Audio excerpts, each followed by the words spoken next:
We'll move to the next intervention, which is from the Society of United Professionals as outlined in CMDs 24H3.25 and CMD H3.25A. I understand that Rebecca Kell will be presenting. Please proceed.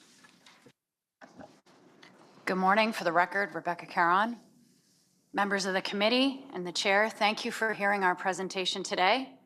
As stated, my name is Rebecca Caron, and I have the honor to serve as the newly elected president of the Society of United Professionals. I'm joined today by the Society's Executive Vice President, Ralph Chatour, and Ryan Reeson, Unit Director, who both work in OPG's nuclear division. I myself have been a first-line manager in reactor maintenance at OPG and have worked as an employee for more than 20 years in the industry. The Society of United Professionals is a union representing more than 10,000 engineers, scientists, supervisors, and other professionals in Canada's energy and legal sectors. Our members work in every aspect of the electricity industry.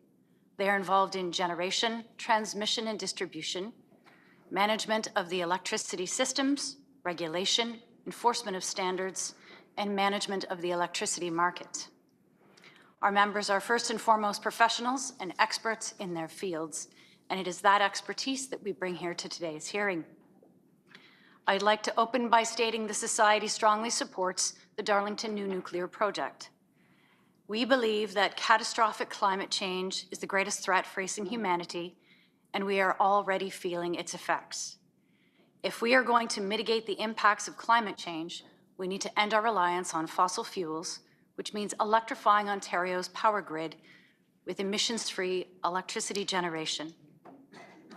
According to the ISO, in order to achieve net zero emissions, we need to triple our nuclear capacity.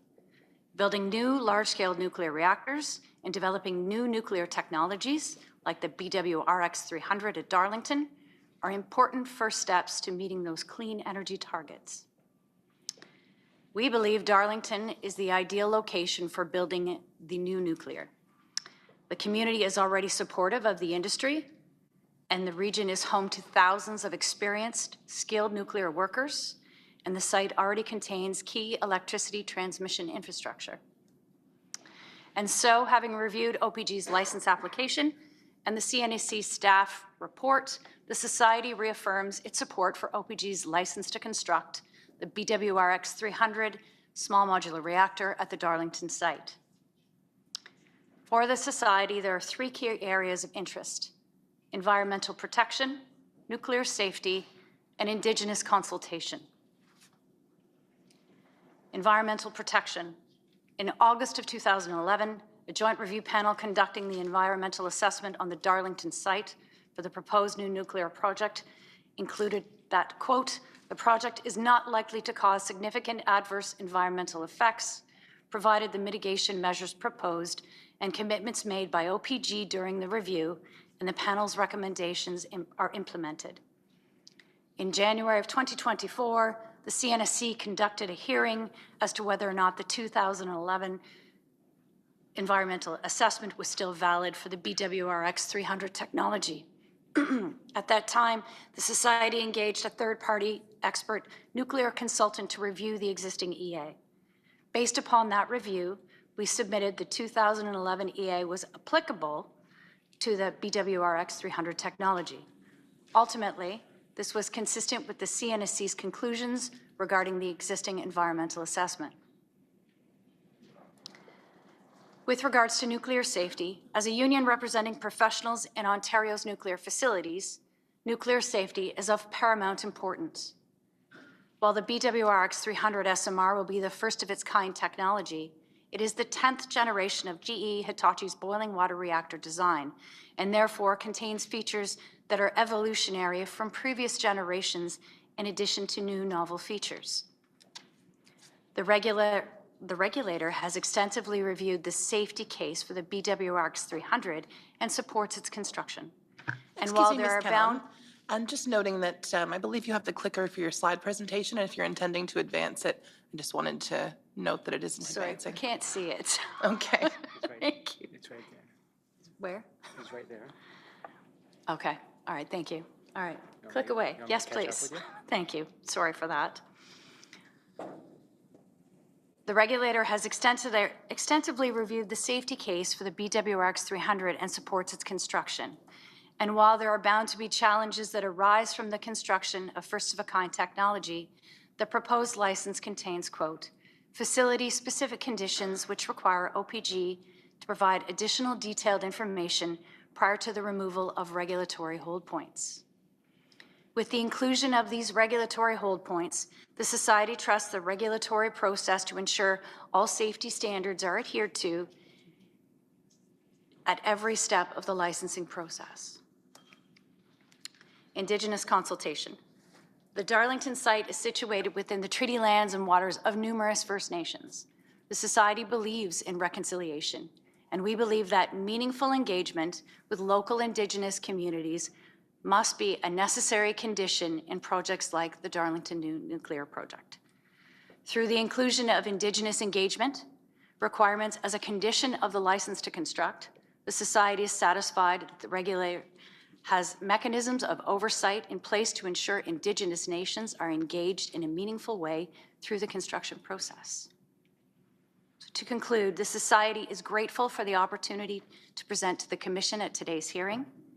We take great pride in the contributions that Society members make every day to the safe, reliable operation of existing nuclear generation stations in Ontario.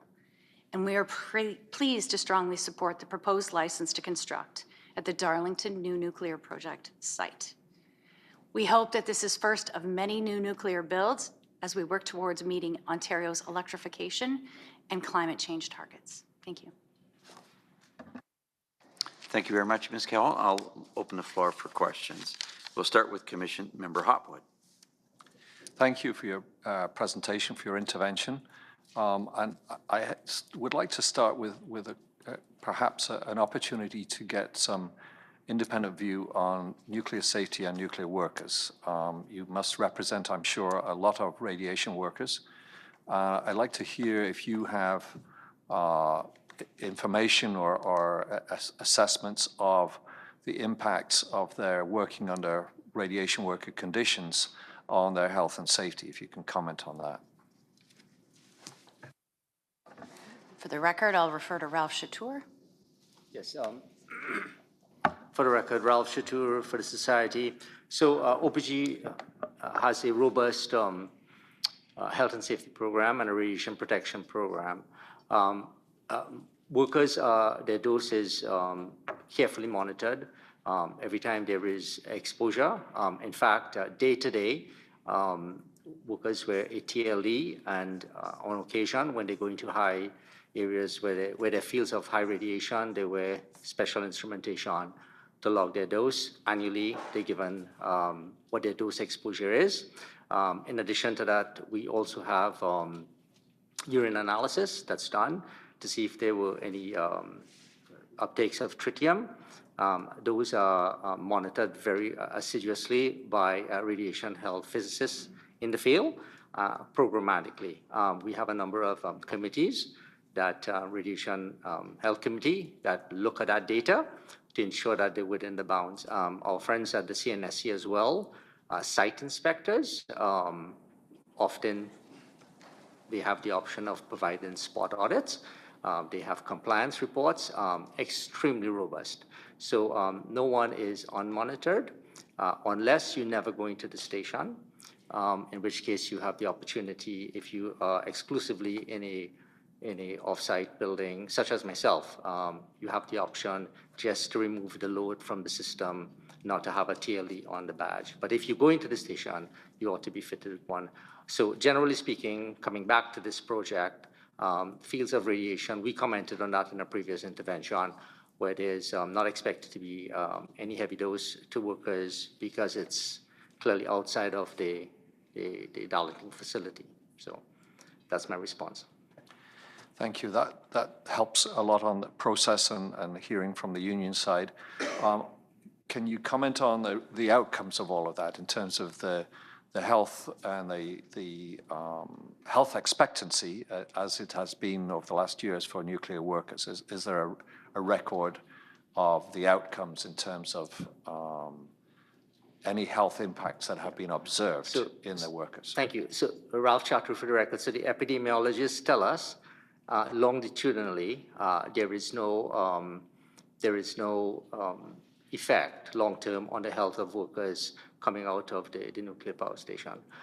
So this is the state-of-the-art information which we have, which we ask about. And we have a high degree of confidence that that is the case. Nothing suggests otherwise in the literature or otherwise. We are a scientifically robust organization. Many of our members have PhDs that ask probing questions, and we have the option as well as a union to retain experts. We've not seen a need to that, so we feel very confident that our workers are protected and there are sufficient barriers in place to prevent any exposure, and always on the cutting edge of what is best and what is the next iteration. Thank you. Just one more question. You made the point that work is continuing, and we expect answers to some important questions before regulatory hold point 1. Do you seek to hear further details of the design completion process before that? Is that something that society would look for? Certainly, Ralph Chatru for the record. So currently we have about 80 engineers that work on this project, divided into different areas. We have people on the electrical system, mechanical system, project side. In fact, I was in conversation with one as of Friday, and I asked exactly how do you go about assessing changes? We know that the design is not fully complete yet. How do you go about that? So questioning attitude, raising those difficult questions with OPG, getting the information back, and of course, liaising with the regulator. Or people tell us that they get questions directly from CNSC staff that are asked to opine on what they believe, distancing itself from the licensee. Very important to give our unabashed, full, honest assessment of the technology. So people come from a variety of backgrounds, some external, some internal, open competition. We have the best people working on the system, always asking questions about what is the next iteration. Have we seen it before? And if not, be conservative. Don't make assumptions, but validate assumptions. Trust but verify. That is the mantra of the union. Trust but verify. So yes, we understand the 3 whole points, and we monitor those very, very assiduously. Thank you. Thanks for those answers. I'll pass it back to the President. All right, Commission Member Lacroix. Thank you very much for your presentation. In your presentation, you mentioned something that you said that challenges will arise during the construction phase. And from the perspective of your society, what are the main safety challenges that you foresee? Ralph Chatru for the record. Notwithstanding the boiling water reactors as proven known technology, we've not operated anything of the sort. So we're learning as we go. So we've been told by OPG that eventually this will attract a staff of about 450 people to run 4 units. So prognosticating, we believe that heavy training will be required to competently run the station. So we train our engineers as we go. You don't know what you don't know, but we ask probing questions, anticipating. So we've put our engineers on specific training with regard to this SMR. They've gone on, GE Hitachi has provided 3-day training for our members. So they go and they look at sort of iterations to what we already know, probabilistic safety analysis, things that we build on. So we believe that the operation phase will be a challenge, as we expect it to be, but we have a rich, deep history of running these stations safely, and we will never compromise safety. We know for a fact that that attracts a different type of license. So when that time comes and operating license is applied for, we intend to make interventions, and we will not rest until our people are prepared and competent to run the station. So from what I understand, your society will, well, your members will be involved in the operation of the reactor, not the construction itself. Correct. Okay, thank you very much. That's enough. Just Dave Tindall, OPG. I would like to actually correct the record. So we have a number of society represented staff members that work for OPG that are in fact providing oversight to the project and its construction. So even during the construction, commissioning, there will be members that are involved as part of that, as OPG employees providing the owner's oversight and expertise also, as well as into the design. Thank you for specifying this. Thank you.